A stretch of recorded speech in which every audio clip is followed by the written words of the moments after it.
இன்னைக்கு நம்ம எந்த கோயிலை பத்தி பார்க்க போறோம்னா, அருள்மிகு பாலசுப்பிரமணியன் திருக்கோவில் எங்க ஊர்ல இருக்கக்கூடிய கோயில். உங்க ஊர் எந்த ஊருன்னு தானே கேக்குறீங்க? பெரியகுளம் தனி தொகுதி. கேட்டுச்சா? இப்போ வாங்க வரலாற பார்க்கலாம். தஞ்சை பெரிய கோயிலை கட்டிய ராஜராஜ சோழன் வாரிசான ராஜேந்திர சோழனால் கட்டப்பட்டதுதான் இந்த பெரிய கோவில். இது 1000 ஆண்டுகளுக்கு பழமையான கோயில்னு சொல்றாங்க.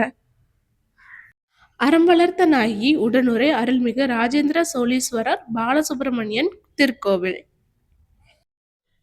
கோவிலோட வலது பக்கத்துல வராக நதி வந்து ஓடுது. வராக நதி கரையோரமா ஒரு விநாயகர் வந்து வெற்றிருக்காரு.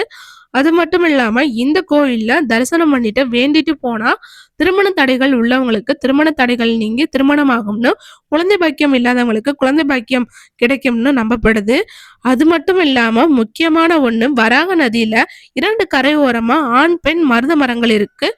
இந்த மருத மரங்கள் இருக்கனால காசிக்கு நிகரான ஆலயம்னு சொல்லப்படுது. நீங்க காசிக்கு போக முடியலைன்னா பெரிய குளத்துல இருக்க பெரிய கோயிலுக்கு வந்தீங்கன்னா காசிக்கு போன புண்ணிய பலன்கள் வந்து கிடைக்கும்னு சொல்றாங்க. திருவிளையாடல்கள்ல ஒன்னான பன்றிக்கு பால் கொடுக்கும் நிகழ்வு இங்கதான் நடந்துச்சுன்னு வரலாறு சொல்லுது. கோவிலை ஏன் கட்டினார்னு பாப்போமா? ராஜேந்திர சோழன் ஒரு நாள் அகமலை காட்டுக்கு வேட்டையாட போனாராம். அப்போ அவர் விட்ட அம்பு வந்து ஒரு தாய் பன்றி மேல பட்டு அந்த தாய் பன்றி வந்து இறந்து போச்சாம். பன்றி குட்டிகள் வந்து பசியில வந்து ரொம்பவே சத்தம் போட்டுக்கிட்டே இருந்துச்சாம். இதை பார்த்த ராஜேந்திரன் சோழன் வந்து ரொம்பவே மனசுடைஞ்சு போயிட்டாராம். இந்த இடத்துல முருகப்பெருமான் வந்து தோன்றி பன்றிகளின் பசியை வந்து போக்கினாராம்.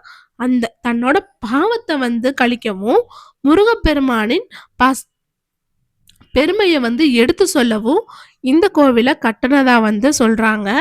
இங்க நிறைய சிற்பங்கள் இருக்கு. நீங்க உள்ள போனா அவ்வளோ சிற்பங்கள் வந்து இருக்கு. 64 நாயன்மார்களும் இருக்காங்க. அது மட்டும் இல்லாம இந்த கோவில் திருப்புகழ்ல இடம்பெற்றிருக்கும்னு கோவில்லையே வந்து அந்த போர்டு வந்து எழுதி போட்டிருப்பாங்க. இந்த மாதிரி வீடியோஸ் பிடிச்சிருந்ததுன்னா கண்டிப்பா எனக்கு சப்போர்ட் பண்ணுங்க.